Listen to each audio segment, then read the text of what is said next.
नमस्कार। बिहार की राजनीति सिर्फ वोट और सीटों का खेल नहीं है। ये तो समाज, जाति और इतिहास से जुड़ी हुई गहरी कहानी है। दोस्तों, आज हम समझेंगे कि आखिर बिहार की चुनावी राजनीति को समझना इतना मुश्किल क्यों है और कैसे हर चुनाव में समाज की परतें एक एक करके खुलती जाती है। पहला दौर, जब सब कुछ कांग्रेस के पास था। आज़ादी के बाद से लेकर 1980 तक बिहार की सत्ता पर कांग्रेस का दबदबा रहा।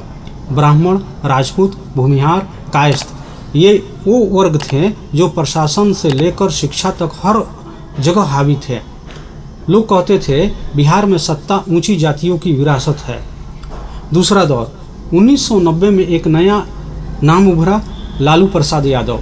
उन्होंने कहा अब राज करेगा पिछड़ा वर्ग, और यहीं से शुरू हुई सामाजिक न्याय की राजनीति।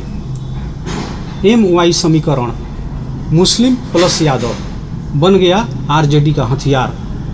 लालू ने सत्ता को गांव-गांव तक पहुंचाया और कहा अब दिल्ली में भी बिहार बोलेगा।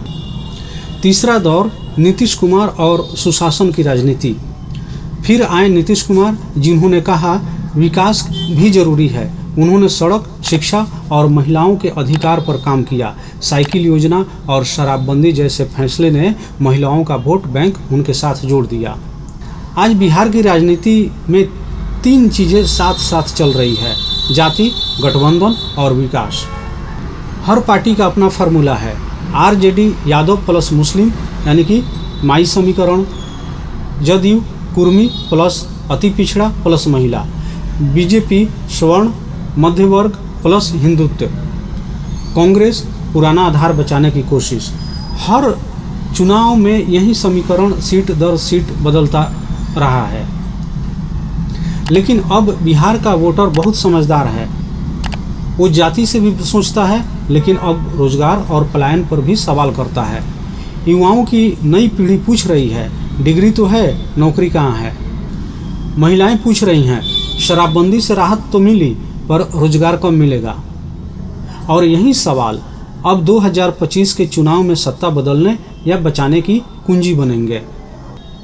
एक तरफ RJD अपनी सामाजिक न्याय की कहानी फिर से गढ़ना चाहती है, दूसरी तरफ नीतीश और BJP विकास और स्थिरता की बात करेंगे। लेकिन असली मुद्दा होगा रोजगार, पलायन और विश्वास।